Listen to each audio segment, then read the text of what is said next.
Assalaamu aleykum wa rahmatullahi taala wa barakaatu mbokk auditeurs yi yéen a ngi déglu seen émission l'info autrement tey jii nag di mercredi le 24 novembre 2021 ñu ànd ak mbégte bu rëy di nuyu Soxna Rama Diagne di nuyu Ahmadou Diop mi ànd ak ñun tey émission bi may nuyu aussi sénégalais yi fépp fu ñu mën a nekk à travers le monde ku ci nekk ma di la jox sa loxo di la tatagal di la ñaanal jàmm di ko ñaanal sa njaboot di leen baalu àq aussi comme ni ñu koy defee saa su nekk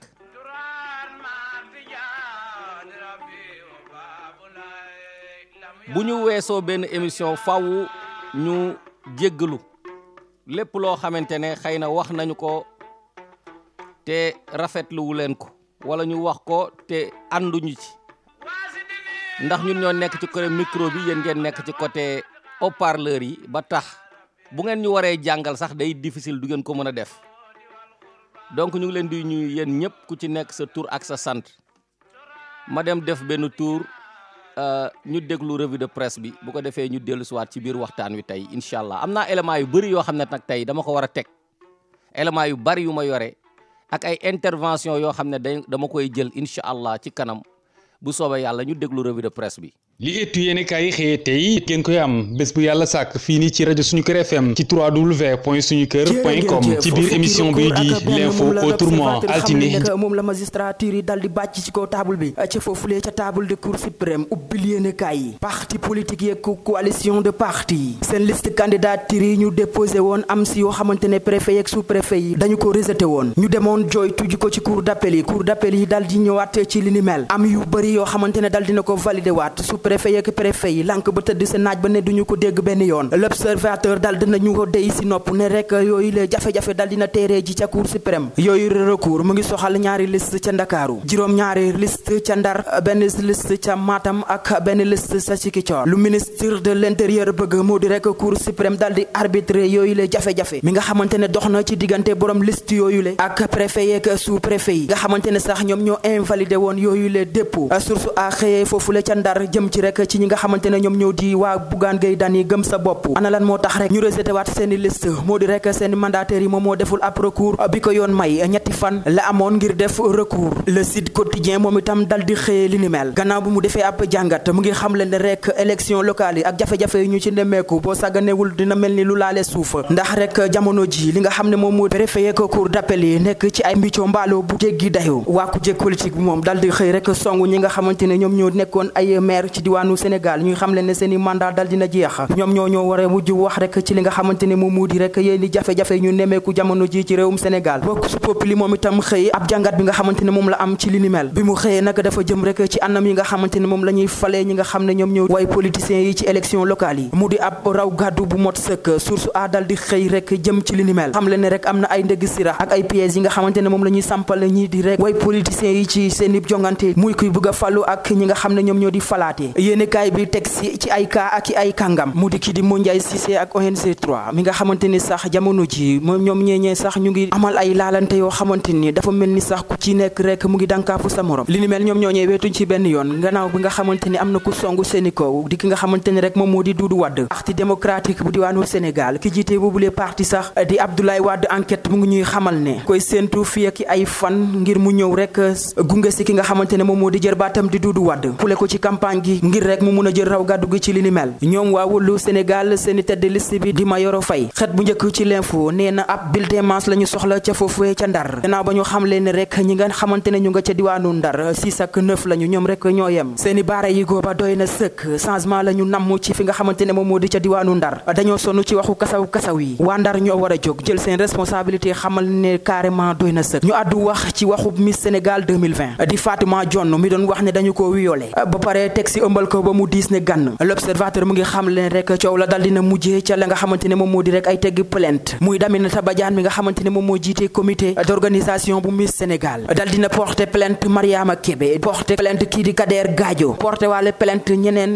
ngir rek ragg deram. jamono joojee L'Observateur mu ngi xam leen ne am na ay organisation féministe dal di jóg nag ne ñoom itam dañuy porter plainte Aminata Badiane ak comité organisation lépp lu jëm ci wàllu Miss Sénégal ba noppi taxaw ci weti Mamiko ngir jàppale ko. enquête yéene kay ne moom kay mbir yi mu ngi mel ni sabar gu tas wala sax tool bu booy. Aminata Badiane ànd naa ki ay avocat ñu defi seeni pexe def seeni plainte te sax moom si jëmu boppam ay plainte nga koy yoot. source a xëyee ne moom lu ko jaaxal ci wax ci moo di ndaw si di Alberta Diatta on Miss Sénégal 2019 moom it ab turam ñu ngi koy jaaba jonge ci réseaux sociaux yi di ko ŋawtee waaye booba ba léegi kenn déggul mu wax. journaliste yi source a yi nee nañ jot nañoo jokkoo ak moom waaye yof ya muy moom di Fatima John mi waral mbaboor bi ñu dal di góor ba ci journal Libération dal di xooli xibaar bu yéeme bu fa nekk mu di mafia am si pièces détachées yu oto yi ay sàcc ak i ay luubal sàcc oto yi jàmbur yi dugal ko seeni kër sa sinja tas ko dal di ko jaay benn waay bu ñuy wax Congo Clémentoni gën koo xam ci Tony jaaykatu pièces détachées mi nga xam ne sax dafa siiw lool turam ñu ngi koy jaaba jolle ci fi nga xamante ne moom moo di ca Difoncé. journal bi ñu seq boobu lee mafia jàpp nañu si ñoom juróom-ñett ci diggante Ndakaaru Malekounda ak Sindia foofee ca Yëmbal Nord. Les Échos mu ngi ñu fay wax benn waay bu doon tëddee ay doomam yu jigéen yi nga xamante ne moo ngi leen jur ci géñoom ngir rek am ab pouvoir ci benn secte bu nekk foofulee ca diwaanu Nigeria ci la dugg ñoom ñoo ko sant ngir rek muy tëddee ay doomam di leen di wiyole ngir rek mun a am pouvoir lu ko mooy doom yi dañuy mujj rek faatu. doy na waar Serigne Fallou Galassi la tëjal ñu yendu ci am. waaw loolu moo doon revue de presse bi nga xamante ne tey sunu mbokk Bourama Ndour moo nu ko defal. ñu di ko gërëm di ko sant may nuyu yeggali nuyoo bi rek di nuyu sénégalais yi nga xamante ne ñoo nekk fii ci Amérique ñi nekk ci Europe ak ñi nekk ca Canada maa ngi fàtte bañ a fàtte ñi nekk Argentine ak Brésil. waxtaan wi ñu bëgg a def tey nag dinaa jël léegi ci kanam sunu mbokk yu ñuy indil li xew Fatick ak bu fekkee El Ibrahim Ka am na lu ñuy indil aussi ca Kaolack. ñu mën koo waxtaane élection yi nag fu mu toll ni dafa tagga tembe ni ñu koy waxee boo seetloo daf ñuy yóbbu ci waxtaan woo xamante ne defoon nañu ko fi xam nga lu ëpp sax ci waxtaan yi nii def dafay doon ay waxtaan à répétition parce que Birima mi jiite réew mi l'histoire retiendra que ni mosul ba mu teewee ba tey li mu ëndaale ànd ak moom mooy bañ a organiser élection yu leer ndax bi mu njëkkee toog li mu njëkk a créé ginnaaw ba mu waxee ne da koy yóbbu jóge 7 yóbbu ko 5 ans li mu njëkk a def mooy créer parrainage boo seetloo gis nga élection yi ñu njëkk a organiser fal député yi sax yooyu da koo rëcc parce que amul temps même bu fekkee ne moo jël majorité sit yi loolu yàgg na ci élection Sénégal maanaam président de la république yi ëpp député ñëpp loolu yàgg na waaye li ci gars yi muus ñii taatu ba am ko ci bu ñu moytuwulee dootuñu ko ci mos a am bu fi toogee te boobu mu organiser élection yi waroon naa amaat bu yàgg organiser wu ko ñëpp xam nañ ne élection député yi passé na bu yàgg nangu ko organiser ñu koy tëbal rek di ko tëbal ba 2022 bii bu ñu mootuwul sax élection député du fi am wala day dugg ci ni nga xamante ne noonu lañ koy noonu lañ ko daan defee mooy li ma wax sànq ne histoire dina retenir que ne Macky Sall ak organisation élection bokk na ci jëf ju ñaaw ji gën a rëy ci histoire du Sénégal ak ni ñu koy defee ñeneen ñi sax dañ doon xam ne ñii dañuy jaay doole mais moom day indi doute ñi di wax naan dana am wala du am wala date bi mu waroon am moom mu pousse ko ba date bi ko neex mu organiser ko noonu teg ay conditions yu ko neexee fichier électoral bi du ci juboo ak ñi nga xamante ne ñoom la war a jonganteel élection yu mos a am Sénégal da ngay gis ne dafay indi ay particularités am bii nii li mu ci yokk li mu ci indi te mosu fee am mooy créer problème entre ñi nga xamante ne ñooy préfet yi ak sous-préfet yi jàkkaarloog ñi nga xamante ne ñoom ñooy coalition yi ak parti politique yi pour rek perte loo leen seen temps parce que nit ñi duñu seetlu nit ñi dañuy fàtte li politicien bi doon wax naan sénégalais bu ñu reeree sax fàtte nañ la ñu reeree démb mooy loolu gars dañuy fàtte te duñu bind li xewoon moo tax saa ñu nettalee li xewoon démb rek mu mel ni lu extraordinaire te fekk dañ ñàkk bind rek moo ko waral ñàkk bind bu ngeen xoolee élection yi fii am yëpp soit dañ koy pousse ba date yi mu leen neexee ñu defee ko ba pare lonk ci nag benn condition boo xam ne yéen ci ngeen di nekk di jeexal seen doole ba nga xam ne bu ñu nee la élection bi jot na dootoo amati benn énergie doo ko am benn énergie pour contrôler te loolu mooy dañuy perte loo sa temps ci ay détails ba nga xam ne yow boo demee ci réalité bi doo mën a contrôler te élection bu amulee contrôle rek mooy dee nga parce que kii organiser élection bi mooy tànn commission yi koy jiite mooy tànn seen chef déjà ministère de l'intérieur ki ñu koy tànnal toujours mooy seen inconditionnel koo xamante ne dañ koo jàpp Aly Ngouille Ndiaye mu naan di wax ak waa APR man li ma bëgg mooy fexe daal ba Macky Sall fépp fu ñuy voté moom na fa gagné mais kooku condition yu bu doon teg condition sàcc sax pour ñu ne ko réussir nga sa mission dana ko def sans compter yi nga xam ne moom la ñuy lonk ci biir mu bokk bii diggante préfet yi sous préfet yi la ak parti politique yi chaque jour nga dégg dem nañu cour d'appel waaw kon kii nañ cour suprême bu ko defee ñee ñoo koy tey def loo xamante ne yoon waxu ko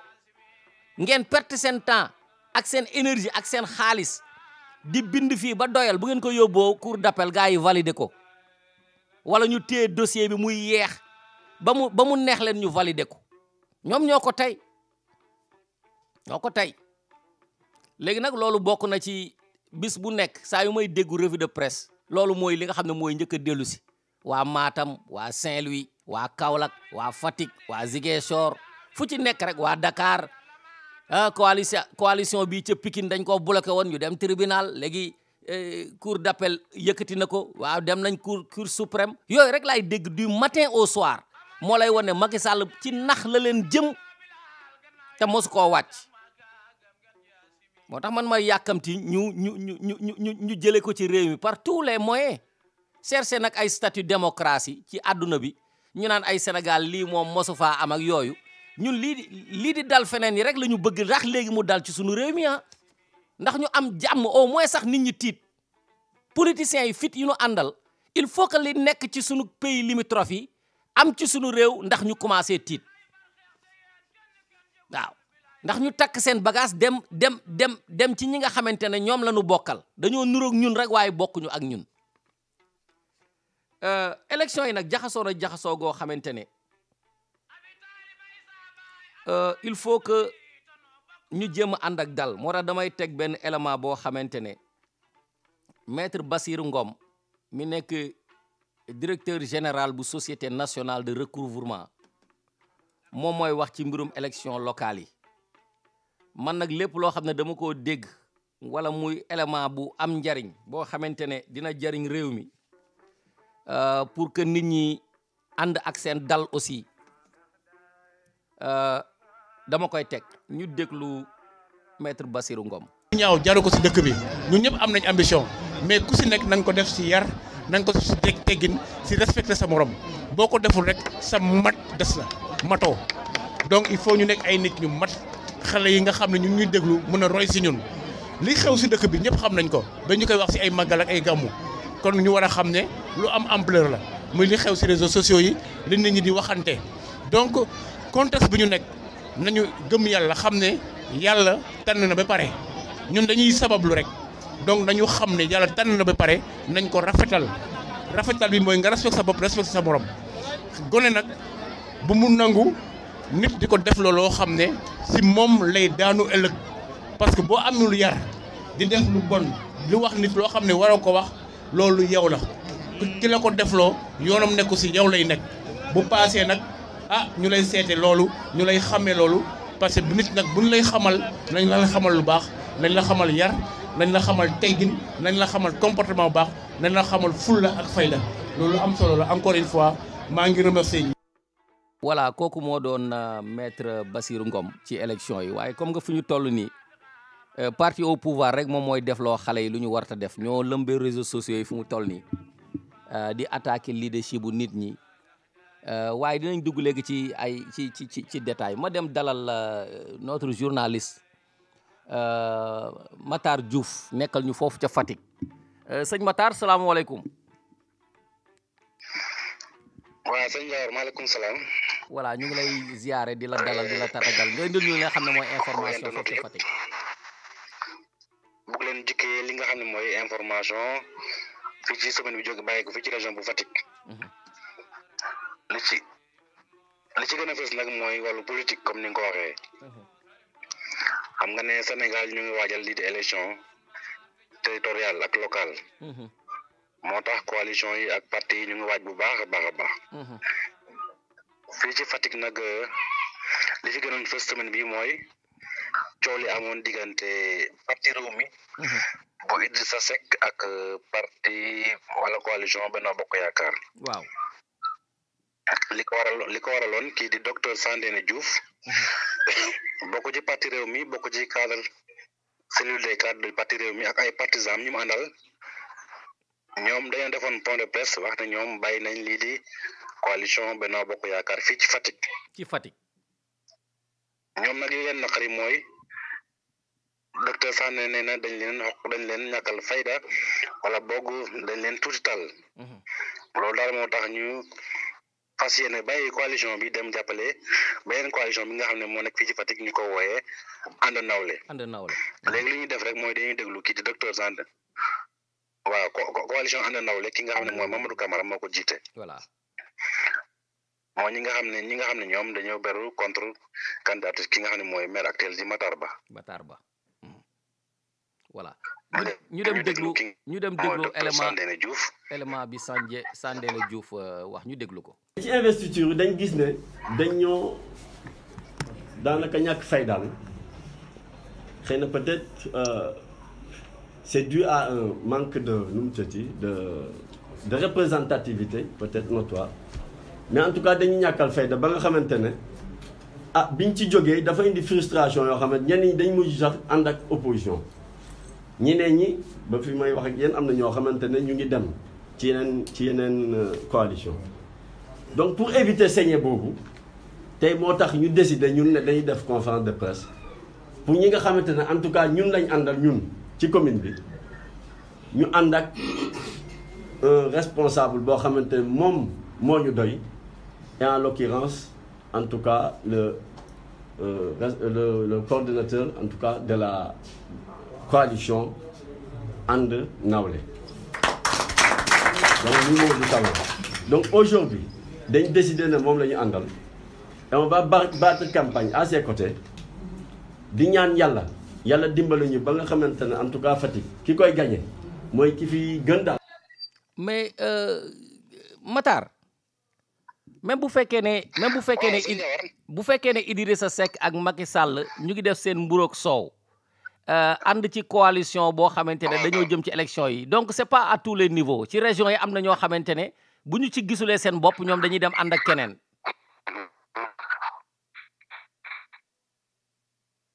waaw loolu de moo am fii parce que ñoom lu tax ñu bëri ñoom dañ leen ñàkkal fayda te boo xoolee amul kenn koo xam ne bokk ñoom ñu investi ko. ci loolu nag ki nga xam ne mooy Matar Ndoumbe nekk ak départemental bu réew fii ci Fatick moom aussi jotoon naa jàkkaarloog taskati xibaar yi loolu moom nee na ñoom seen dend mooy ki nga xam ne moom la Macky Sall choisir fii ci Fatick muy le maire Matar Ba nee na moom lañ lëj ba géej gi fer moom aussi dañuy jéem a déglu ki nga xam ne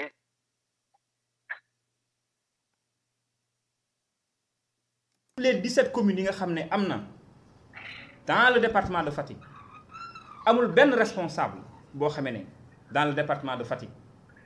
jóg na am beneen doxin bu wuute bi nga xamante ni moom la président Macky Sall jàpp ne noonu la coalition wala doxal tous les responsables yi nga xam ne c'est les responsables de Rewmi qui sont dans le département de Fatick ces responsables là ñu ngi ànd ak la mouvance présidentielle ñu ngi ànd avec la coalition Benno Bokk Yaakaar quel que soit nag lu mën a am ci investiture kon loolu c'est important ñu wax ko kon amul benn responsable réew boo xam ne gis nañ ko tey muy jóg di dem opposition mbaa muy ànd ak opposition ce n'est pas ça la réalité dans le département et je tenais à rétablir. mais ma ne Matar xam nga man politiciens yi li ma jaaxal ci ñoom mooy Sandéné Diouf mi nga xam ne moo ànd ci moo nekk ak réew mi nee na te mooy seen responsable foofu nee na ñoom dem nañu ànd ak ànd nawle te ñooñu ci opposition bi la ñu bokk keneen koo xamante ne moom ci mouvance présidentielle bi la bokk ñëw weddi loolu ne amul benn responsable ça dit que ni ban genre jeu la ban jàngat ngay def ci mbirum politicien seen comportement par rapport ak wax dëgg ak loo xamante ni du dëgg doo mën a fu mu toll ni nit ñi duñu mën a xam kan moo nekk ci dëgg quoi. waaw parce que boo xool fii ci Fatick ki nga xam ne mooy Matar Ndoumé Diatra nekk coordonnateur communal nee na moom Sandéné amul benn sañ-sañ ci parti bi. ci parti réew mi. moom foofu la sukkandiku. te yéen gis nañ ne Sandéné Diouf bokk na ci cadre yi nga xam ne ñoo bokk ci parti réew mi. te at li weesu wala fan yi weesu. dañ doon gis moom da doon def ay waxtaan boo xam ne da koy def ci turu réew mi. bi ci mujjoon rek mooy bi amoon fële Kaas waaye. bu nga xam ne Idi àndoon nag ak Macky Sall moom defoon na benn conférence de presse. rafetlu loolu. ak jamono yi bu ñu waxee ne amul benn responsabilité ci parti réew mi dinañu jaaxal ko. jamono yi daal loolu moo nekk fii wax ci Fatick. waaw muy diggante. jërëjëf réew mi ak coalition Benno Bokk Yaakaar jërëjëf ñi neen bay nan ñi neen aussi réew mi ba léegi mu ngi ci biir coalition bi rawat na ki nga xam ne mooy Matar Ndoumé Diatra. jërëjëf léegi li ñu koy jaaxle mooy ay bref information xam ne dañuy jàll acca ba léegi ci wàllu politique ñi nga xam ne ñooy xale yu jigéen yi nekk fii ci Fatick bokk ci ànd ak Matar Ba ñoom aussi defoon nañ meeting bu rëy fii ci Logandem pour expliquer askan wi lan moo tax ñu nar a àndal ak ki nga xam ne mooy Matar Ba xale jigéen yooyu ki leen jiite mooy Adji Diallo buñ jógee ci politique ñu wax ci wàllu diine samedi bi Fatick dalaloon na li nga xam ne mooy concours national njàngoom alxuraan bi nga xam ne Sénico moo koy organiser ci région yëpp nekk samedi nag lañ jaaroon fii ci Fatick xam naa ne fan yi di ñëw dinañ dikk ci résultat yi ak ni mu gën a yaatoo ndeysaan incha allah léegi nag li ñu koy jeexal ñaar mooy xibaar bu tiis boo xam ne am na fii ci région Fatick rawatina arrondissement bu Niakhar ci weekend bi daal ñetti nit daal ñoom ña fa xaru waaw ñetti nit daal ñoo xaru mais xaru léegi c'est à l'ordre du jour mooy ku njëkk ki nekk ma ne xaru léegi c'est à l'ordre du jour à travers le Sénégal waaw gis nga malheureusement gis nga de ki njëkk daal mooy benn góor gu am 70 ans nekkoon maître coranique moo xaru keneen ki nekk xale bu góor bu am fanweeri at ak juróom-ñaar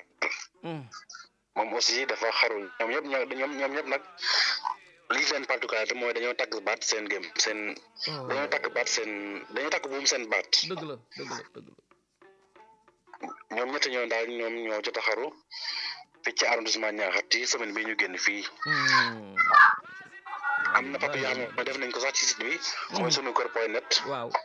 xam naa ñu bëri xaw lañ ma gën a miine mais incha allah dinaa di intervenir lu gën a bëri ci rajo bi incha allah dinañu neex lool jërëjëf Diouf voilà kon daal loolu moo nekkoon résumé bi nga xam ne waaw moo amoon fii ci Fatick ci wàllu actualité wallaay ñu ngi leen di gërëm di leen sant bu baax a baax jërëjëf kooku nekkoon Matar Diouf nekkal ñu foofu ca Fatick doon ñu indil information yi nga xam ne moom moo xew information régionale ñu di ko gërëm di ko sant Elimane ñëwagul waaye bu ñëwoon aussi ñu dugal ko mu faram fàcceñ la xew ca Kaolack ndax lay xew ca Kaolack daanaka du xam fenn daanaka comme Dakar la démb bi ñuy waxtaan ñu ngi doon waxtaan ci mbirum élection yi te comme ni ngeen ko gisee nii rek politiciens yi dañuy weddi wante ànduñu ci lépp seen intérêt rek la ñuy jiital te dañuy fàtte souvent li nga xam ne moom mooy intérêt nation bi dañu koy fàtte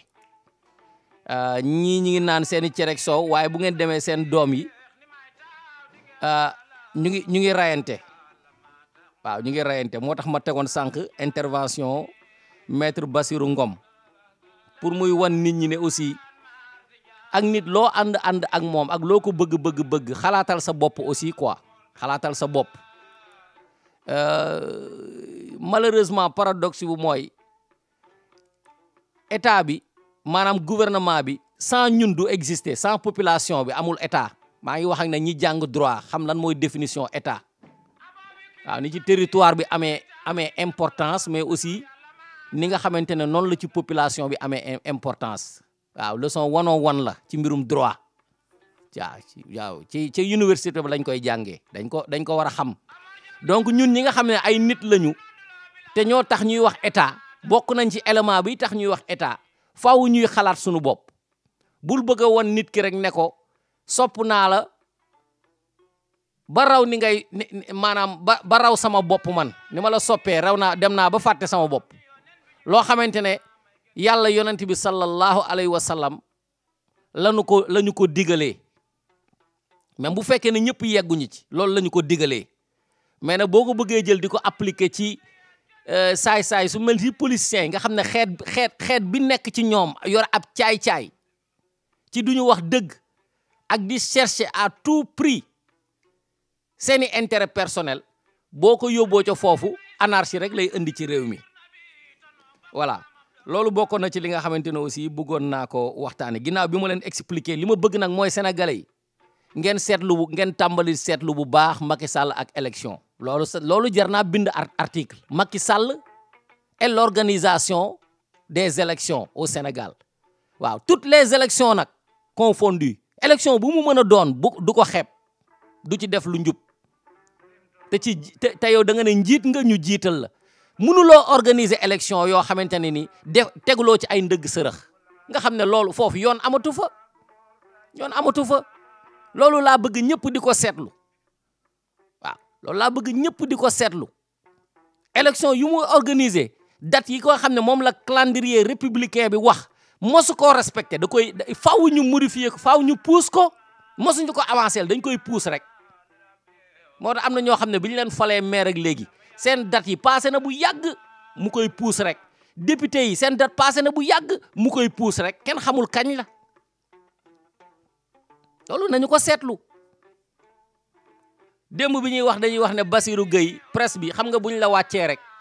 moo tax des fois suñu waxtaan wi dafa am solo dañuy anticiper ay mbir yu bari waaw dañuy anticiper ay mbir yu bari maa ngi wax démb rek ne leen Bassirou Gueye ak liggéeyu saay-saay bi mu liggéeyal Macky Sall yëpp kenn mënu koo virer mënu ta nekk dem leen déglu émission démb bi rek maa ngi ko ciy wax waaw mënuñu koo virer koo xam ne képp koo xam ne opposant nga dina fexe ba créer la casier judiciaire bu salté pour que bu ëllëgee bis booy demander poste électif ñu ne la yow sa casier judiciaire leerul doo mënuloo doon candidat li mu éliminé ci ay politiciens kenn xamul nu mu toll te ci ëpp ci affaire manifestation la yàq seeni këyit ñii ñu tëj leen kaso pour la première fois ci défendre intérêt nit ñi ñi ñu interpellé ci ay sénégalais yu jóge bitim réew doon def ay live Facebook ñu ñëw leen ñoom it interpellé leen dugal leen kaso pour la première fois yàq seeni këyit ca Sénégal Bassirou Gueye moo ko liggéey xam nga gars yi dañuy fàtte yooyu du mos a autosaisiru ci loo xamante ne intérêt nation bi la mais intérêt Macky Sall kooku kay dañoo mën a xëy suba ñu ne la viré nañ ko man moo tax maa ngi doon xaar ma ne leen ca palais ba la jëm ca palais la jëm mu ngi noonu conseil ministre lañ ko def chargé des affaires juridiques bi nga xamante ne waa ji remplacé Alioune Badara Cissé yàlla na ko yàlla xare àjjana moom moo ko yore woon xam nga moo da sunu réew mi gars yi jàng yi ñu mel ni ñoom Ahmadou Diop yooyu la ñu war a bind séparation des pouvoirs bis bu ne war nañ koo wax bis bu ne xam nga ni réew mu mel ni Amérique Donald Trump bu amoon pouvoir bi sunu président yi am du fi jugee malgré pouvoir yu ndaw yi nga xamante ne am na ko check and balances ñeneen ñi nga xam ne ñoo ko war a contrer son pouvoir moom dem na ba maximum dem na ba ca plafond ba amatul lu muy wax mu ne élection yi dañ koo sàcc comme niñ koy defee ci sunu réew yi ne élection yi dañ koo sàcc dem leen ngeen nangu élection yi gars yi envahir seen Sénat bi nara rey ay nit ba ay policiers dee ci waaw te reyuñu ci benn manifestant alors que ba nit ñu ñuul ñi di kaas seen droit am benn tubaab boo xam ne moom moo génn yore ay fitalam rey ay nit ba pare semaine bii ñu génn lañ ne ko deful dara la deful loolu mooy Amérique pouvoir yooyu nag il faut que sunu réew yi ñu fexe ba andi ko noo xamante ne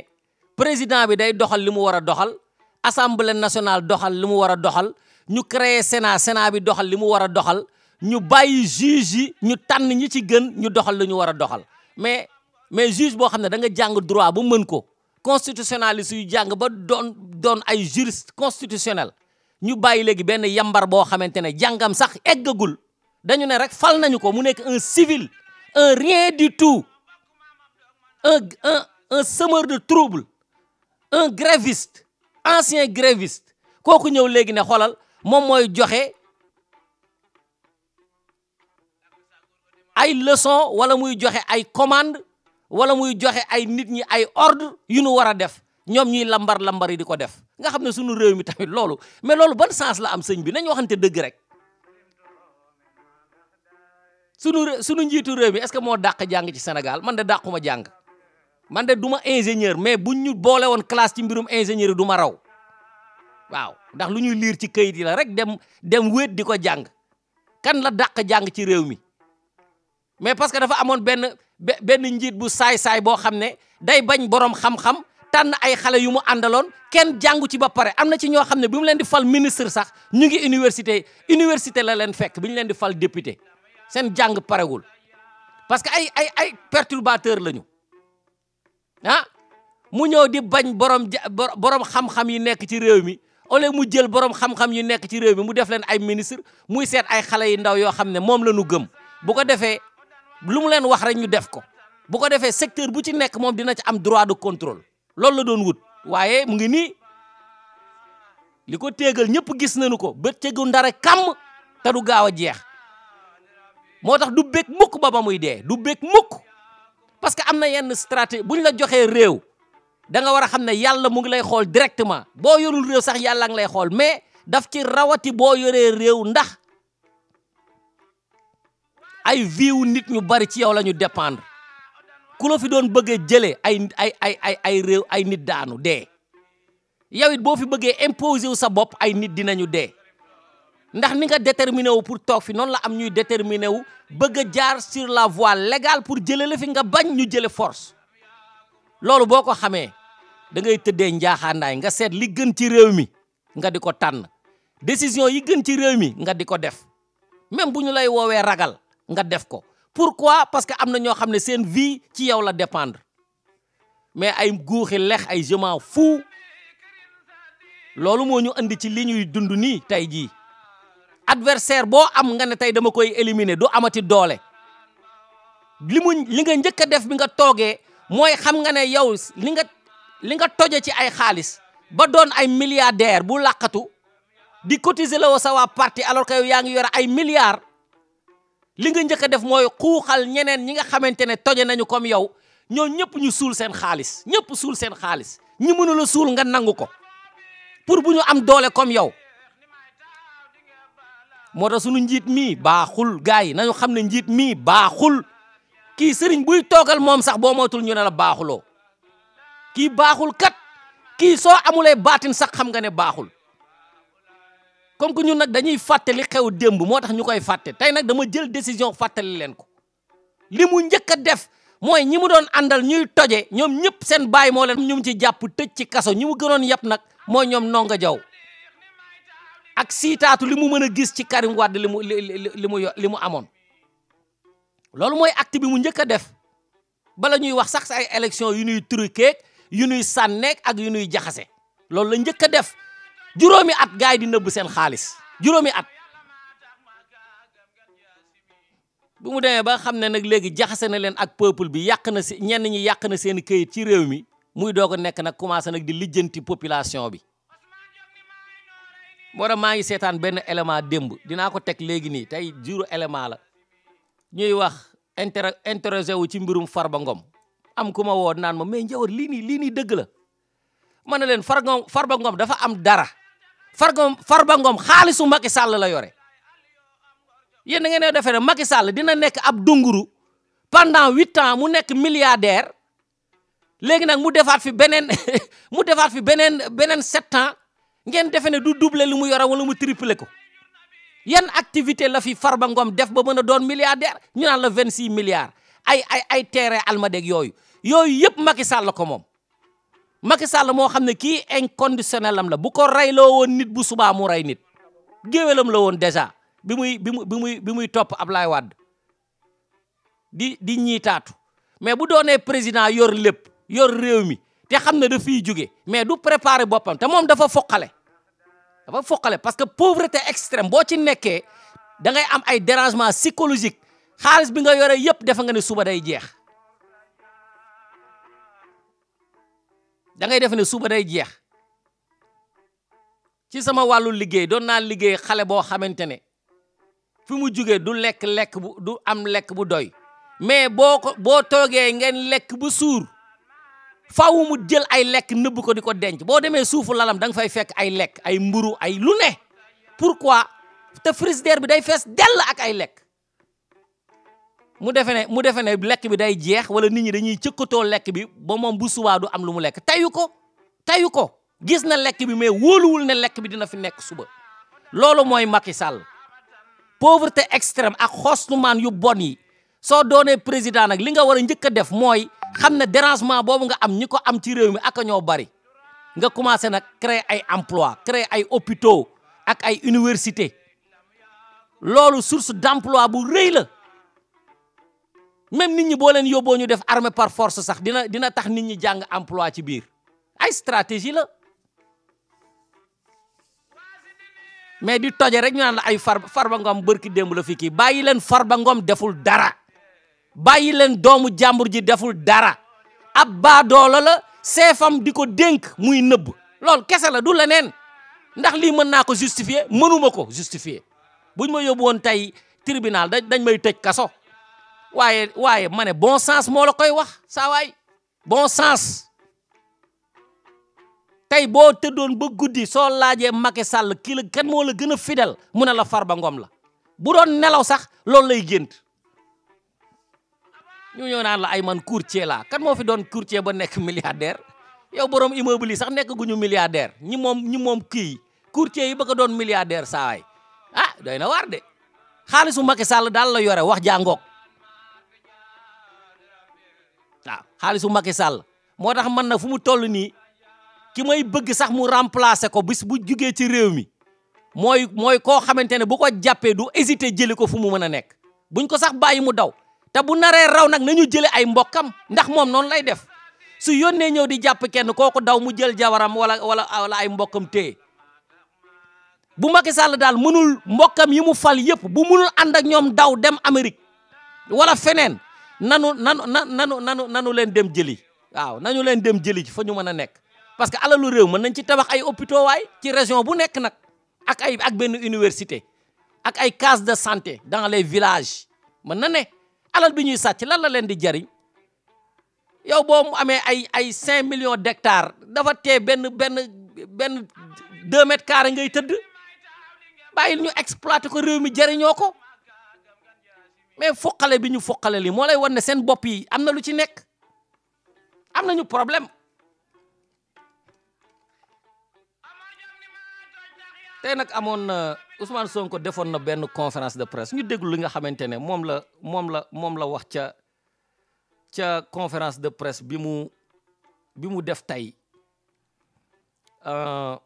def benn sortie di expliquer li nga xamante ne xew na fi dafa mel ni nag élément bi anamu Ahmadou Diop ma bàyyi la bu fekkee da ngay intervenir ma préparer yenn éléments yi nga xam ne moom laa war a teg. waaw Ndior maa ngi lay sant bu baax. ñu ngi lay gërëm Ahmadou. waaw su discours day am na solo ndax ci nga dëkk. waaw parce que yow li ngay gis defe naa ne gaañ ñi duñ ko gis. waaw montre yu baax yi nag yaakaar naa ne ñooy ànd heure te loolu man gëm naa loolu. waaw. daanaka démonstration magistrate yàlla moo lay wax loo parce que borom xam-xam kaar noonu ngay defee te dama d'accord ci li nga wax 100%. waaw parce que li tax ma gën cee d'accord sax ay firnde da cee am. parce que li am naan toute chose est égale par ailleurs. waaw Sénégal nag moom defe naa ne tumuranke moo fi nekk xam nga démb def naa benn waxtaan ma tudd ko élection locale sous tension et business. non à l'axi et au monopole des dealers affairistes politicards. wallaay wax nga ko. waaw parce que xam naa li tax mu wax ko parce que politique lépp mooy ànd. ndax mbir mi effectivement yow xam nga ne Macky Sall du def élection benn yoon di ko perte. xalaat ko sax parce que day këf di nangu. te problème mu Macky mooy évidemment wax nga ko tout à l'heure te man sax loolu laa mas a gëm wax dëgg yàlla parce que état amu fi. waaw état amu fi. waaw parce que état mooy lan état organisation sociale la tout simplement nit ñi d'accord ci le même corpus nangu ko les lois c'est ça loolu mooy état. waaye fii parce que sans le peuple état amul. état amul. kon tey Sénégal évidemment état présagé moo fi am c'est ça pour di tour lëndëm parce que Macky day def maanaam en permanence des mécanismes confiscatoires à la démocratie parce que xam na li mu def parce que wax nga ko li fi nekk mooy depuis 2009 tuq suba na la sañ ba reer ma tey anarchie d'une prétendue république bananière Macky Sall ci la masa nekk ci lay jafam mësta respecté benn yoon même li nga xam ne moo nekk ci constitution moribonde bi ma koy tuddee ndax préambule bi lépp a ngi ci parce que Sénégal dañuy fàtte benn affaire évidemment Macky Sall dafa nekk workat boo xam ne incorrigible sur toute la ligne kenn mënu ko redresser ndax du càggante ni bii ne président de la république présumé nga am majorité présidentielle di def li la neex def consensus national dafa war a am ñëpp d'accord ñu doog a def élection waaye yow da ngay yore sa calendrier ne dialogue waaye dialogue bi yaa koy jiite bala moo pare sa nga ne fini la récréation terminée waaw may def maa ubbi bal bi te maa koy tëj waaw li nga xam ne parce que cin bu naree neex bu baxee xëy yaa ngi fàttali ne effectivement le ministron ou l'ex-ministron parce que ay ministron moo fi am parce que loolu mooy sama jàngat Aly Ngouille Ndiaye ci njaal benn ga mu ne mu wax muy def ce discours de piètre qualité à l'emporte-pièce déclaration hystérique tonitruante Sénégalais ñu nekk ci suñuy épileptique waaw ñu nekk ci suñu jaax lañ mu ne Macky Sall moom day nee na il travaille il a dit publiquement et par écrit et par audio repris par la presse de la Sarabanda alignée tondu mu ne man je travaille pour que Macky Sall gagne dès le premier tour. wallaay chose due loolu la Macky Sall def kon li ma wax démb ci sama article bi malheureusement Sénégal duñu déglu te duñu lire du moins évidemment ñi lire aussi amuñu kàddu léegi élection locale yi présumé te xam naa ne li muy xeeñ neexu man xam naa ko parce que je sais de quoi je parle maanaam conflit d'intérêt d'abord est-ce que élection yooyu nii mu commencé ak préfet du roi waaw ñu nekk fi alors que amuñu prérogative bi parce que France ñemewuñu ko ñuy rejeter les listes qui ne plaisent pas ñoom Macky Sall di def de multiples listes mu koy daganal léegi li ci gën a doy waar retrouvailles Macky Sall Idrissa Seck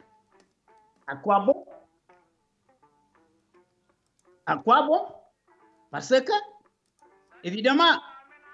dégg nañu l'envoyé spécial waaw mu wax ci Fatick région de Fatick ñi nga xam ne ñoo nekk ci réew mi nga xam ne ñoo nekk dans l'escarcelle de Macky Sall wala yan fa ñu ne leen kooku nga xam ne moo koy jiite ñu ne ko amoo kàddu dañ lay ridiculiser waaw loolu lu muy nuru kooku ça veut dire que c'est un marché de dupes waaw kon ànd boobu lu muy jëriñ te d'ailleurs sax képp koo xam ne yaa ngi ànd ak Macky Sall sa wàll dina ñëw parce que ça c'est la règle waaw ku ma lenn loo xam ne dama ko ci gis parce que Macky li tax mu koy def parce que même ñi nga xam ne ñoo koy talibé wu bëgguñu ñu émerger que Macky dafa am lu mu def rëy loo xam ne kenn mus koo gis dans l'histoire politique ci Sénégal bi Sénégal tuddee Sénégal ak léegi de 1963 ba nëga ni waaw parce que Macky Sall dafa mas a nekk ci di def ci coup d'état permanent stricto sensu ci la dëkk te li tax mu koy def évidemment wax nga ko tout à l'heure ci Farba Ngom maanaam Farba Ngom fusible la rek mais ki nga xam ne mooy njaag te mooy njaag mooy njiit te mooy njaag c'est Macky Sall xam nga Macky defin wu muy def il n'est pas le premier Charles Taylor loolu def wallaay am ay prête-noms la doon jël actuellement mi ngi ñu ñaf ko ci kaso mais c'est la même chose li mu def ci Farba Ngom defu ko Farba Ngom rek yem ca déedéet wallaay boo demee def na ko feneen fu nu gisagul mais attends déglu def na ko Aliou Sall mii waaw naa fi Aliou Sall c'est l'entonnoir de Macky Sall la ilaha illallah pour leer laa la wax franc mais d'ailleurs xam nga Charles Taylor Libéria la nekkoon mais Macky Sall BBC gis nga mu ranke ji dégg nga li nga xam ne moom lañ ji Aliou Sall ak ki nga xam ne moom ñu ne moom Petro-Tim te mu nekk ci Angleterre muy le roumain la xaalis boobu nga xam ne dañ ko fay Aliou Sall mu yor entreprise pétrolière Aliou Sall kan la mën a am entreprise pétrolière dem na ba fii bëgg a ubbi banque de Dakar non ubbi nañ ko sax waaw léegi milliards yu bari lañ koy fay pendant 40 ans mais y a un problème loolu Macky Sall du ci Aliou Sall kenn du ko woo parce que Aliou Sall buñ ko wooyee d'ailleurs sax mën nañ ko mais kan moo koy woo problème bi mooy lan parce que Macky Sall mooy diligenter tout par derrière. ni mu bëggee woo woon Karim Wade daal ci assemblée nationale mën nañ cee woo tamit Aliou Sall. ak déedéet kon day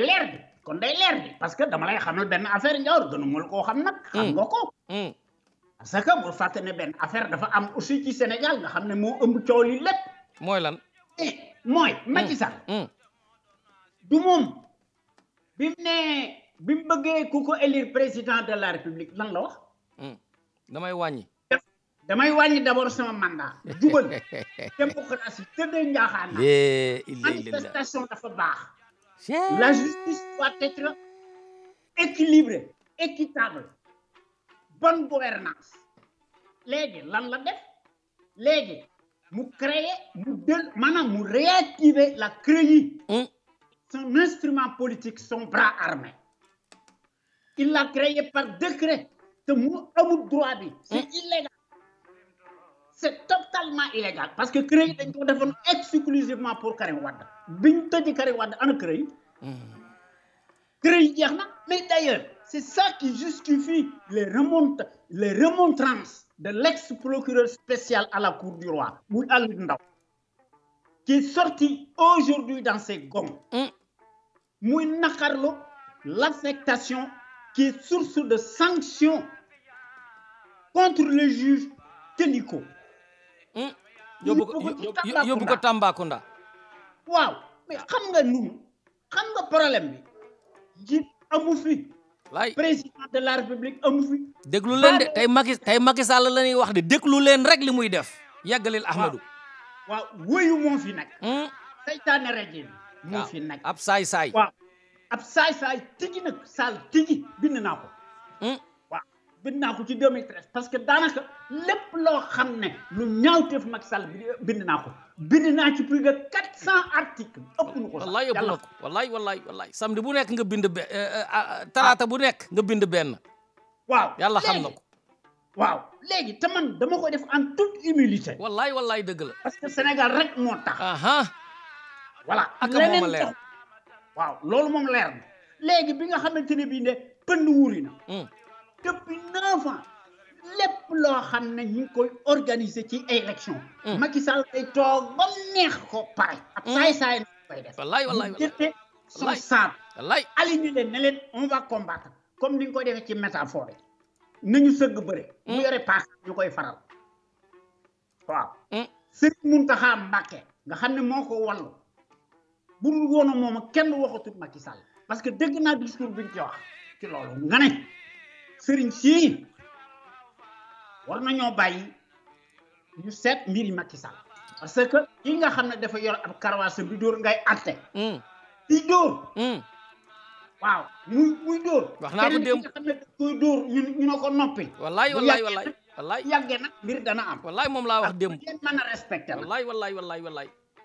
waaw léegi ci local yi cataclysmique programmé Macky Sall planifié ko il gagne à tous les coups parce que mooy bind scénario du film parce que c'est un vagabond maanaam amul éthique dafa ñàkk jom parce que il est mentalement préparé pour faire le sale boulot yàgg naa léegi ñu def ay local léegi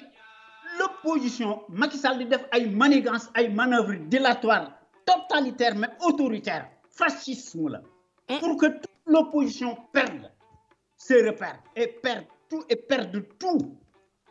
waaw muy harnacher ses préfets conflit d'intérêt mais préfet mooy lan préfet yi lan moo yoonam ci ay élection préfet yi liy liggéeyam mooy su manifestation amee da koy réguler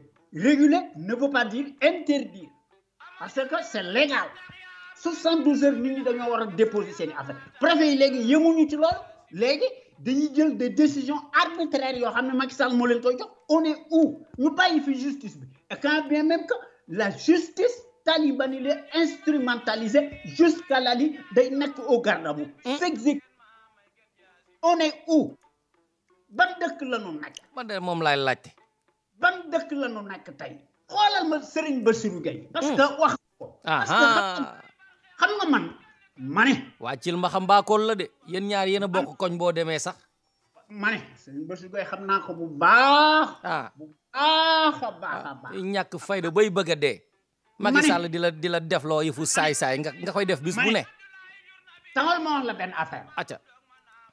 xam nga Serigne Bassirou Gueye évidemment Serigne Bassirou Gueye sax Macky Sall xamu ko woon. turam mii la. moo ko introduire. moo dafa nekkoon ci bureau xaw ma stage la doon def parewutoon am njàngam. stage la doon def c'est la même chose que job c'est pareil. Sénégal il faut que nga am ko jàpp ci sa loxo. wallaay. soo obéir nag ñu testé la ñu ne kii baax na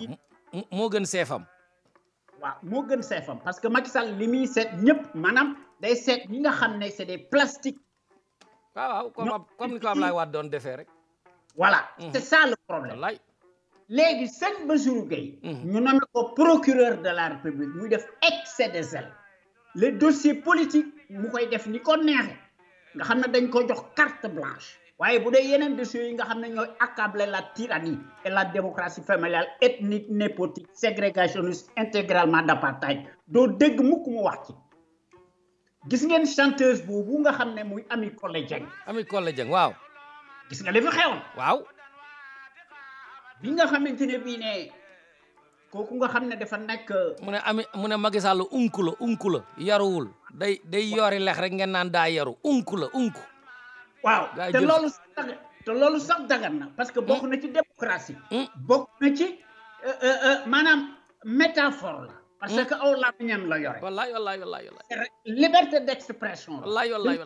marbre ci 1789 ba tey jii. ci 1880. liberté de la presse 1881. Napoléon moo ko indi. léegi mais Ami Collé wax rek ñu ne Macky Sall nag xam nga lu tax ñu génne ko. c'est parce que mooy soxna soosu nekk tukulóor doon mu saaga. Penda Ba la tuddoon Penda Ba. yàggalil. waaw te muy ànd ak Farba Ngom. Farba Ngom waaw.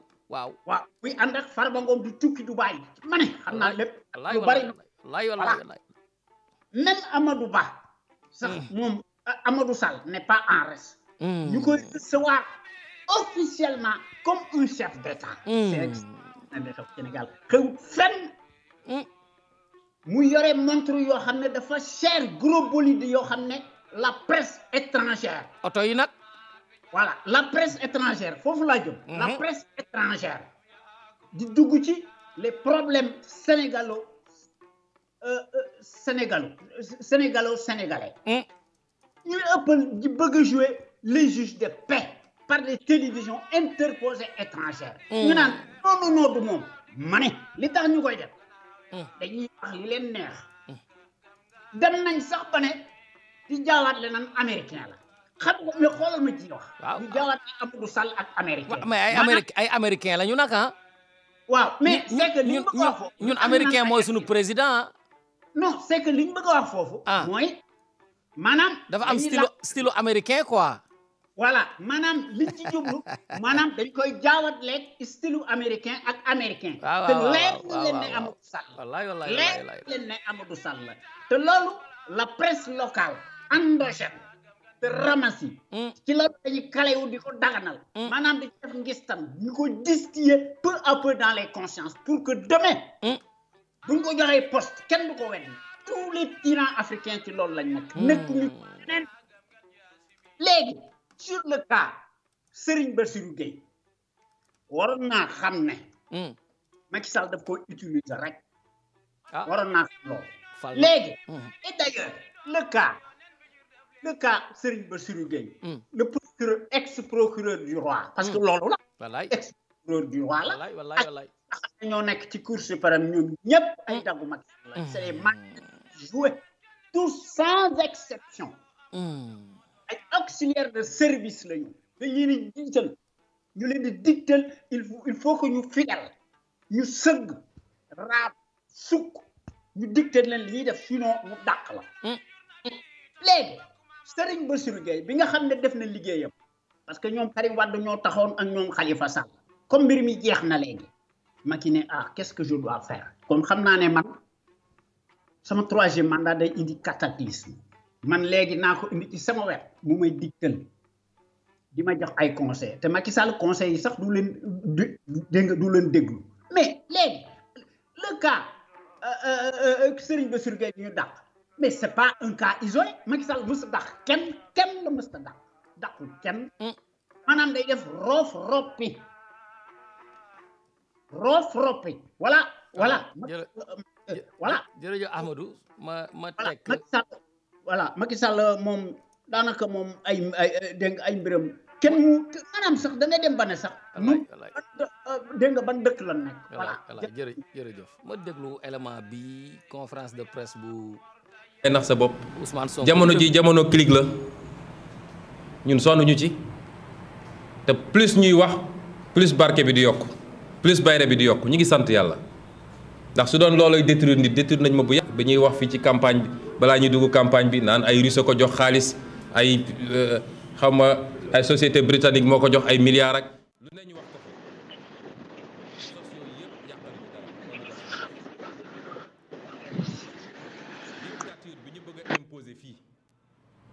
defe naa dina jafe de ci ñoom. ñu ñëwaat ma tëb yu bëree bëri ñu ñëw ci 2021 bii mois de mars 2021 mois de mars ci ay tappale ak ay caaxaan ay complot moom Macky Sall mënoon na ko arrêté waaye wax na ñëpp ni jekku naa ko loolu la gëmoon je le tiens fi mu mujjee ci moom xam na ko ñu def seeni tappale citoyen bu jógee këram war a dem tribunal yow am nga sañ-sañ ne ko yoon bii ngay jaar forcé te defaat nañ ko barki dem ku ñu convoqué kay suñu la nee 9h fexeel ba 9h fekk la fa est-ce que day xëy 6h du matin dem Pikine dem Guédiawaye doog a ñëw loolu yor sa yoon newu ci. ñu créé fi ay violence yoo xam ne gaañ na nit ñu bëri loolu ci xeetu violence yi la diggante février ba mars yéen ñëpp defoon sama kër char de combat fii char de combat fële mu mel ni Hitler la ñuy surveiller amoo sañ-sañu génn traumatiser sa famille traumatiser sa waa kër say doom suñuy génn jàngi sax dañuy tiit loolu lan moo ko ëpp ci xeetu violence ñu ñëw daa di utiliser violence aveugle ñëpp gis nañu Macky Sall dem recruter ay Samba Boy siège u APR lañu newoon ak siège u PS vidéo yaa ngi fi ñëpp gis nañ ko jox leen ay fetal ñu génn di tiire ci xale yi ba fukk ak ñeenti bakkan rot ci lan moo ëpp loolu ci violence loolu du violence loolu du fitna loolu du loraange bu ñu teg nit ñi Macky Sall mooy le président le plus violent bi Sénégal musa am fukki bakkan ak ñeent rot na ci ñaata nit ci blessé bi ñu paree ba léegi bañ na ne du recevoir mbokki ñi seen bakkan rot bañ na ne du leen indemniser ña ca gaañu ñun ñii ñoo leen di faj ba tey dañoo jël ab kër fii Wakaam dugal leen foofu di leen faj ñii ñi ngi ci rééducation ñii ñi ngi ci ay situation yu métti ñii dañoo tétraplégique weer wu ne dinañ ci def nu mu tuuti million ak genn wàll ci di leen faj Macky Sall ne yoonam newu ci du leen recevoir du recevoir seeni mbokk du indemniser ñi seen bakkan faatu mais loolu lan moo ko gën a rëy ci violence te pourtant bi ñu nee ab militantam faat nañ ko ci loo xam ne du violence bu ñu xam politique assassinat la dafa dem indemniser même ñi mu àndal ñi ñu dàqoon assemblée bi mu nekkee nguur dafa ñëm indemniser leen ñii seen bakkan rot mu ne du ci joxe fukki dërëm te du recevoir seen wayjur loolu est-ce que am na lu ko ëpp ci violence est-ce que am na kon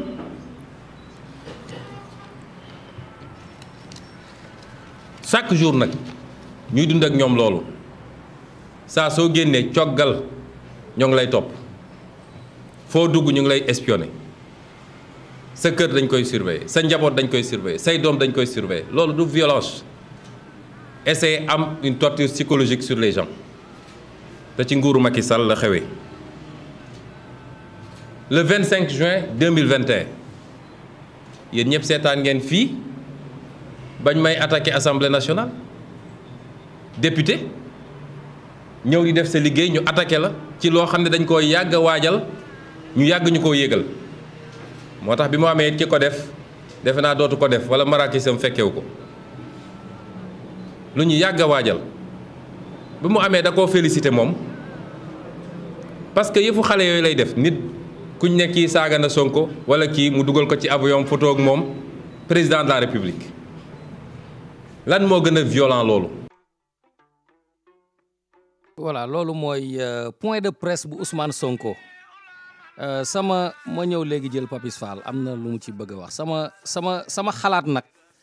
ci mbiru point de presse en finir de Ousmane Sonko yi mooy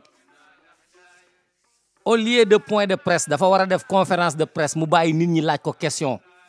parce que tamit yii moom yii beneen genre dictature de l'information la mooy da ngay ñëw dajale say wax yow li nga bëgg a wax nit ñi ñu dégg ko yow nga ñëw wax ko te nit ñee ngi yore ay questions yu nu bëgg a laaj des questions troublantes traumatisantes yu nu la bëgg a laaj mais nangu woo ko wax dematoo ci presse bi te yaa yow fépp nga doon dem ñu lay invité ngay wax depuis affaire Adji Sarr bi nit ñee ngi yore ay questions yu dul jeex bëgg koo laaj Ousmane Sonko ñi mu àndal duñu ci wax lu dul weddi moom nag bay toog ba saa yu ko neexee rek mu dóor point de presse ñëw dajale gars yi wax leen moom li mu bëgg a wax victimiser wu au maximum ba pare wax moom li mu def lu baax waaye nit ñi question yi ñu wax li ñu yore bëgg koo laaj mënuñu ko laaj xam nga loolu tamit du yoon nañuy waxante dëgg mbirum information la ñuy wax dañuy traiter l'information dañoo soxla am loo xamante ne yow yaa ñu ci mën a gàgganti lii question nit ñi yore tamit da nga ko war a def mais point de presse chaque 2-3 mois nga ñëw dóor sa point de presse mais kenn du la laaj question xam nga tamit loolu moom dafa doy waar ah am na ñu bëri ci ñoo xamante ne gëmuñu viol bi waaye laal nga xale bi wala laaluloo ko loolu ñu bëgg nga leeral ñu ko am na ñoo xam ne boo nee leen laal nga xale bi pare nañu ci yow loolu ñu bëgg xam bu ko defee ñoom ñu mën a continuer seen jugement est-ce que dañuy collaborer wala collaborer wuñu est-ce que dañ lay supporter wala duñu la supporter loolu tamit nit ñi dañu ko bëgg a xam waay Kabirou Mbodj nag vraiment dama ko yërëm j'étais très fier bi ma déggee benn sénégalais osé créer lu mu créer wari vraiment yëngatu ci au début maîtriser wu ma nag sujet bi bu baax quoi problème maîtriser wu ma ko mais dama xam ne quel que soit alpha rek war na am ay galgal yu nekk ci biir ñun lépp loo xam ne dafa jëm ci finance ñu war a doon alal joo xam ne dañu ko moom sénégalais nar koo moom bon temps dañuy defe ne mérité wu ko faaw ñu andil ko ay problème ba nga xamante ne waa Orange ñooy moom ñooy continuer di ñu dominer waa France xam nga affaire bi waa France la contre waa Afrique faaw ñu galgal ko man jàpp naa ni maîtriser wu ma nag dossier bi damay wax sama dëgg xam naa keneen ku ko maîtriser woon mënoon nañu cee gën a leeral waaye man jàpp naa ne dañu koy galgal di ko yàqal ndax bëggoon naa gis ay entreprise yoo xam ne ay sénégalais ñoo ko moom di ko doxal ñu leen di xam au plan international war dafa jékki-jékki woon rek def une association fulgurante di dox bu baax léegi nag faaw ñu andil ñu ñeneen ñoo xamante ne ay tubaab ñoo koy gérer waaw bëggoon naa ci am nag ay leeral te dama amul jot waaye dinaa ci jublu incha allah pour am loo xamante ne xam naa ko kii nga xamante ne moo di procureur spécial bi ñu créé woon de la cour de répression muy Aliou Ndao xam nga moom itamit fu mu toll nii moom ba mu defee mission ba pare toppaatul keneen dañ ko teg fële léegi génn na ci presse bi di kaas nee na daal ki nga xamante ne moo di Téliko juge Téliko problème bi nga xam ne dafa am ñu jël ko yóbbu ko ba Tambacounda dafay wane la problématique de l'indépendance de la justice Aliou Ndao mooy wax loolu de nee na problématique de l'indépendance de la justice et les sanctions déguisées contre les magistrats parce que moom dañu ko pousse moo doon jaay tàng shine di soxor mel ni gayen mel ni ñoom Karim Wade ak ñi Macky Sall créel ne leen sama ennemi lañu moom mi tamit ay ennemi moom lañu waaye bi mu paree loolu dañ koo teg fële moom kenn defu ko promotion moom dañu koo dàq muy lambari ak bëñam yu jaxasoo waaw tekki wuñu dara gis nga sunu magistrat yi dañoo jàng ba ne tat ba mandi ci mbirum njàng waaye ay saay-saay yu ñàkk fayda man su ma jàngoon ba am yooyu noonu nga defe ne benn civil fii nii benn nulaar dina ñëw di ma manipuler may def yenn affaires yi man du ma ko nangu samay diplôme barewul sax mais am na ñoo xamante ne ñemewuñu maa sax jéem a manipuler ñemewuñu ko salaamaaleykum Papis Papis nag day woote bu ma ko jëlee mu coupé waaw ne nga woote waatan voilà mais jàng ba pare ba am xam-xam amuloo looy def lu dul di bàyyi ay boy politicien ay yambaru politicien ñëw en tant que magistrat ñu ñëw di la kii quoi di la manipuler est-ce que loolu yoon la loolu du yoon salaamaaleykum Papis allo Diawar waaw maa ngi nuyu Amadou Diop nuyu ñëpp si rajo bi ñu ngi lay fay dama bëggoon intervenir si ñetti point rek. ayca Ndiawar dafa am benn affaire boo xamante ne gars yi duñ koy wax tout le temps constitution Sénégal. ah mais nit ñi lan la ñu xam mooy Sénégal dafa amul constitution. déet waay. Ndiawar moom mosuma gis dëkk bu am constitution boo xamante ni ce n'est pas le produit de bataille de lutte nationale mosuma ko gis. constitution américaine fan la jógee. wallaay. c'est une bataille d'indépendance constitution française lan la. wallaay 1789 xeex la. constitution allemande bi fi nga xamante ne mooy constitution bu gën a démocratique bu gën a open. au niveau local. fan la jógee deuxième guerre. léegi gars yi bëgg a taxaw ñun defuñu dara ñu jël benn document yoo xam ne dañ ko copier ñu yónnee ñu ko gars yi naan constitution mais nit ñi nañu réfléchir tuuti waay.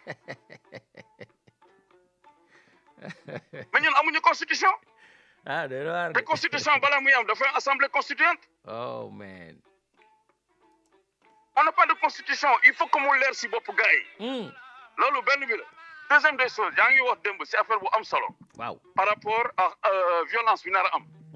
mais Ndiawar violence day am Sénégal. loolu mënul ñàkk. xam nga lu tax. c'est anthropologique. xam nga les bourgeois. noble yi bu ñu amoon ay problème dañoo reyante seen biir. après pour sauver loolu lan la ñuy def dañuy marié wu seen biir. la monarchie d'Espagne la monarchie d'Autriche la monarchie de France d'Italie et tout gars yi sëy seen biir pour def la paix. n'est-ce pas. oui bourgeois yi ñëw pour mën a bu ñu xamee ni que ñoom xeex bi dafa war a compliquer seen biir lan la ñuy def. dañuy développer ay business ñu développer consensus. wallaay. mais ñun. état bu ñu yore modèle bu ñu yore c'est-à-dire dafa mel ni machine nga ne A380. peut-être mooy A300 xam nga pilote yi. dafa am benn niveau bu ñu war a am. mais ñun du ñu yorewuñu ay noble yorewuñu ay bourgeois au sein de l'état ay plouc la ñu yore. mais Ndiawar pour te dire que gars yi ay plouc lañ fan nga mës a gis depuis Sénégal depuis temps Senghor même Abidou moom mësuma gis ndoxu ay gannaaw kër gars yi di ko génne si robinet. moom leen gêné. wallaay. muy fuur. mais Ndiawar tu sais que fii Europe pour nga gis salté dëgg il faut nga gën a dugg si campagne bi dëgg pour nga gis salté. wallaay dëgg. parce que ville moom la italien yi wooy urbain. urbanité. mooy lan si solin. si waxin. si jëfin.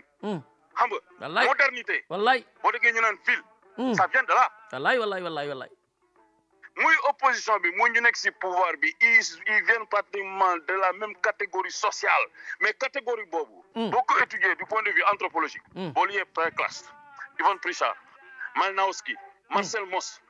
gars yi bu ñu lay jàngal anthropologie maa ngi bind sama page Facebook ne. l'anthropologie moderne a du boulot pour le Sénégal xam nga anthropologie avant dañ doon jàng lu ñu dans les sociétés arriérées. parce que dañoo nekk ñooñu ils ont un modèle de fonctionnement boo xamante c'est différent des modèles modernes bourgeois. xam nga mais qui avait leur logique propre. ndeysaan. alors que ñenn dañoo naan ils étaient sauvages mais tey dafa am beneen configuration bu am Afrique boo xamante ni c'est lié aux ploucs qui sont arrivés au sommet de l'État. dañuy wuy ma gars yi nuñ ko analyser xam nga la mooy caractériser les sociétés sans État. amul assemblée nationale amul. régulation rationnelle. ku la gën a mystique moom moo la ëpp doole. wallaay. bañ nañ ko ba foofu waxtu sacrifice humain bu jotee di nga dem si ay communautés yoo xamante ni dañuy tere sa jigéen bu wasin góor bu wasinee góor dañ koy rey. ce sont des sociétés yoo xamante ni gars yi amuñu relation humaine non. C'est des gens qui vivent isolés qui sont en rapport avec la nature. Mais qui sont d'une violence inouïe vis-à-vis des animaux et vis-à-vis des hommes. Ils ne font même pas la différence. Parce que ñooñu xamuñu élevage. ñooñu xamuñu finesse. xamuñu sa xeex la ñu am. mais loolu moo andi lii xoolal booy nekk si gannaaw Sonko booy nekk si gannaaw Barthélémy. xool leen bu baax. ak booy nekk ginnaaw Macky Sall. yooyu gars yi mais c'est pareil. c'est la même configuration. c'est inévitable. Sénégal tubaab bi bu ñu nekk ci féewul le tir ñu tegaat les pendules à l'heure ils vont s'entretuer ba nga ne non lii du dëgg mais li moo xewoon Côte d'Ivoire mais man immigration fii dama koy gis gars yi dañuy ñëw je vois comment il fonctionne c'est pas des travailleurs duñu ay liggéeykat xamuñu la mooy liggéey lan nañu xam mooy fayeeku xeex liggéeyante jamante reyante loolu la ñu xam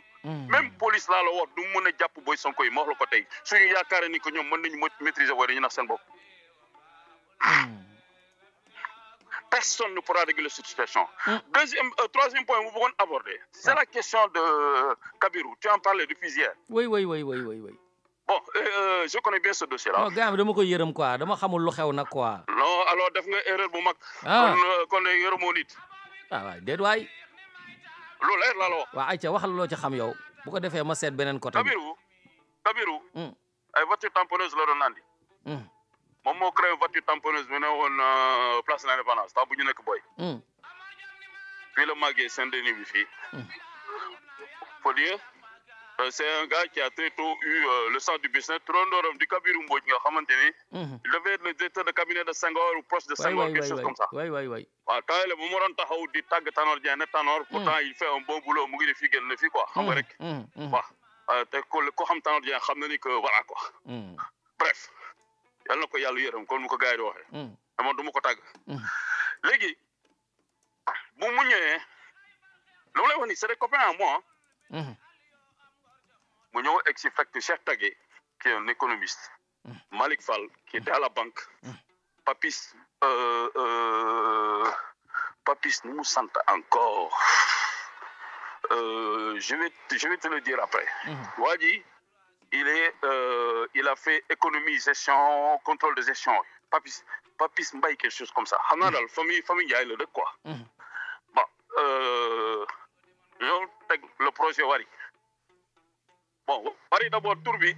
il paraît que daf ko jël si benn gars. Jean Djiba naa la jël léegi bu waa ji daanele may ma rek naa la jël léegi. yow yàggaleel Jean Djiba laay wax quoi. Même téléphone bi ngeen nekk. Exactement la preuve. Waaw. Mais ce que je veux te dire. bu mu fekk ces gars yi. mu expliquer leen son projet gars yi dañu bàyyi seen liggéey ñu ñëw topp ko si projet bi ñoom en réalité ñoo créé Wari parce que dañu créé modèle bi mais amuñu woon banque gars yi créé ay sociétés yu bare du woon société Wari il y avait d'autres sociétés qu'ils ont créées pour pouvoir développer ça au début gars yi seen meuble yi Pak Lambaay lañ ko jëndee sans comprendre waaw ñuy dawal booy Malick dem démissionné société générale. yéen a gars yi nekk seen job mais nekk en freelance ñuy job. ces gens-là je les connais on a grandi ensemble. ñu dem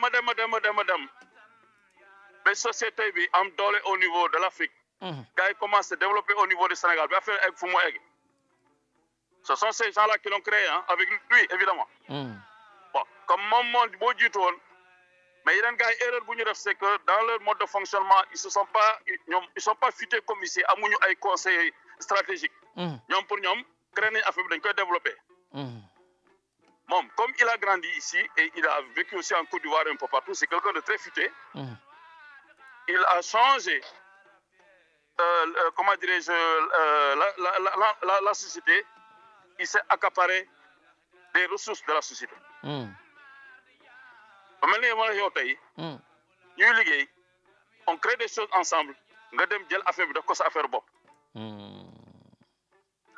affaire bu mu amee c'est pas lui qui l'a signalé mais c'est un des avocats un des partenaires des gars moo leen ne mais yéen votre truc là ça a muté gars yi ne muté nu mu demee noonu la waa ji expliqué leen quand ils ont été devant le fait accompli ils ont porté plainte ñu nekk tribunal ça fait bientôt je dirais 8 ans gars yi ñu ngi daw di daw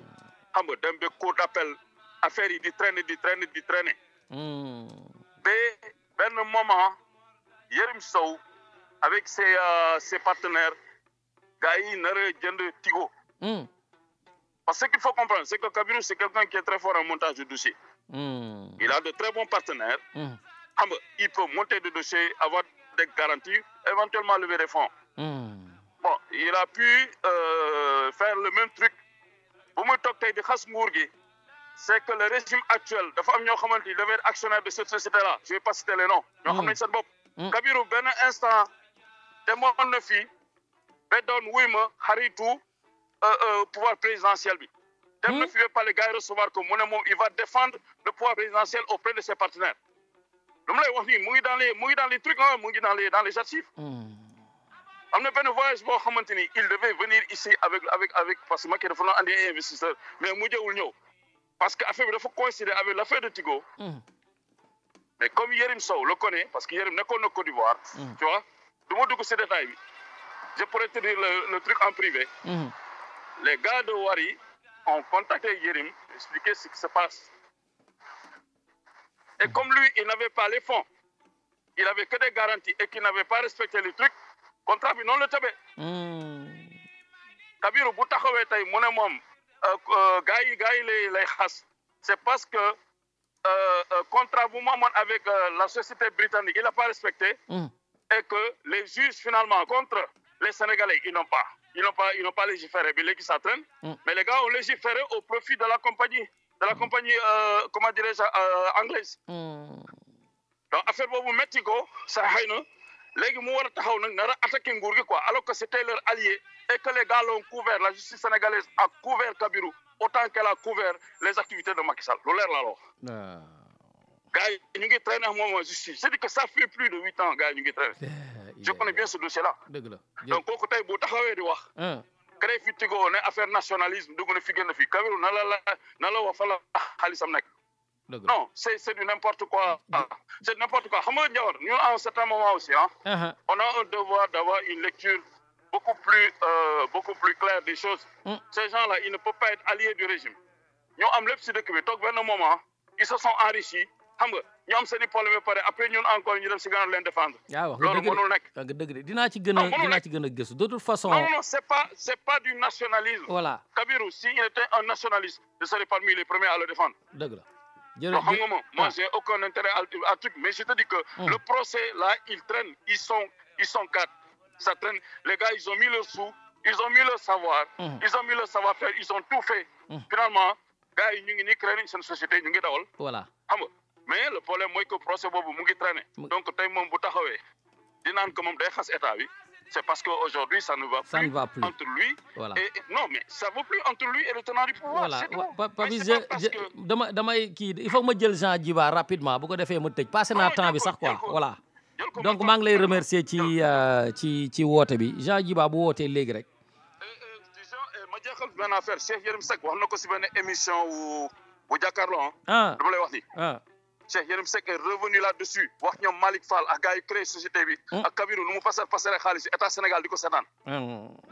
C'est connu di ko protéger ce que je te dis là c'est pas un secret. wallaay. Voilà. Wallaay jërëjëf Papis mbokk auditeurs yi xam naa damay xaar tuuti bu fekkee Jean woote na ma jël ko Ahmadou dafa am loo ci bëgg a wax rapidement rek en attendant. waaw. man day naka parce que xam nga Sénégal léegi tukk suba la sañ ba reer man affaire mais ay ndoxu ginnaaw kër la ñu def benn reportage ca Parcelles Assainies gars yi bu ñu ubbee seen robinet yi ndoxu ginnaaw kër mooy génn di fuur yor couleur bu doy waar ma ne Ndiawar te loolu émergence la parce que ay nit mën nañ ci dee mais mën nañ ci jële ay feebar yoo xamante ne yu doy waar seen rein yi yàqu seen foie yi yàqu Ndiawar mais c'est normal gars yi woo waa Seneweb ñu indi seen vidéo ñu interviewé ña fa ne ñëpp ñu gis ndox bi nii man gis naa vidéo bi mais Ndiawar bul fàtte ne 2013 lan moo fi amoon Dakar a été privé d'eau pendant 1 mois État du Sénégal était incapable de colmater les brèches indi fi benn tuyau tubaab bi moo ko indi dana waar de lan moo waral lool parce que mais Sénégal boulangerie yi ci la ñuy defaree ay mburu mais ci ndox moomu noonu xam nga kuy defar boulangerie bu ubbee robinet bi du xool du jéem a cek ndax baax na am déet day ñëw rek daal di ubbi mais loolu mooy indi les maladies rénales waaw les maladies rénales yi ngay gis ni wallaay ndox bu bon bi la parce que ndox mi dafa am plomb yàgg naa ko wallaay parce que le problème du Sénégal c'est que avec l'arrivée de Macky Sall avec l'arrivée de Macky Sall l'anarchie est de mise wallaay anarchie lay def waaw may ma parce que problème Macky Sall parce que Jean Djiba ma déglu la Ahmadou baal ma 1 second rek mu daaneel ma jox la nga yeggali allo Jean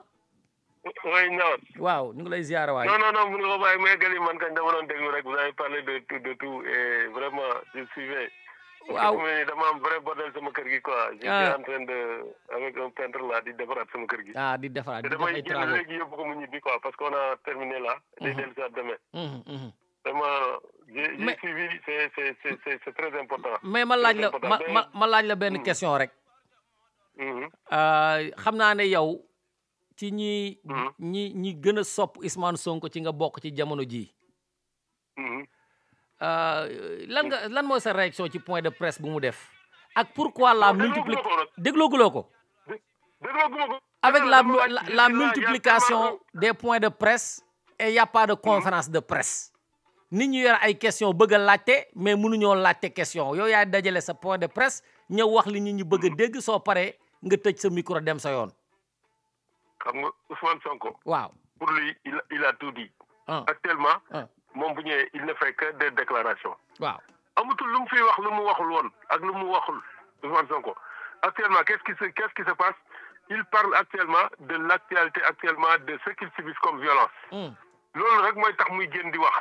wala bu gisee loo xam ni mais actuellement Ousmane Sonko bu point de presse ñëwee lan lañ koy laaj violence bi ngay woote ni yooyu lañ koy laajaat mu waxaat ko te loolu lay wax ci point de presse am il faut pas lui poser des questions ou bien lui demander des choses qu'il n'a pas dit ou bien lu mu waxul woon. déedéet am gars yi mën nañoo yore yeneen question yu wuute loolu.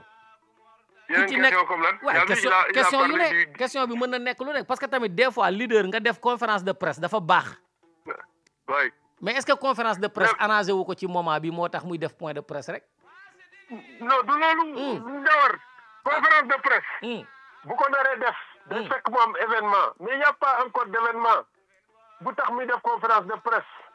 événement boo xam ni mun na ko génne inviter toute la presse nationale et internationale. ñu laaj ko ci mu wax ci. moo tax munul toog nag nga tekk noppi il faut que muy wax parce que c'est le politicien actuellement. boo xam ni c'est le plus comme ni nga waxee l'opposant le plus radical au régime actuel. xam nga Macky Sall. mënuñu fi ne di wax ci ay mbiram. parce que Macky Sall. Sénégal dafa jël Sénégal comme ni ma la ko waxee tey bi mu lay woo téléphone. waaw c'est le président le plus contesté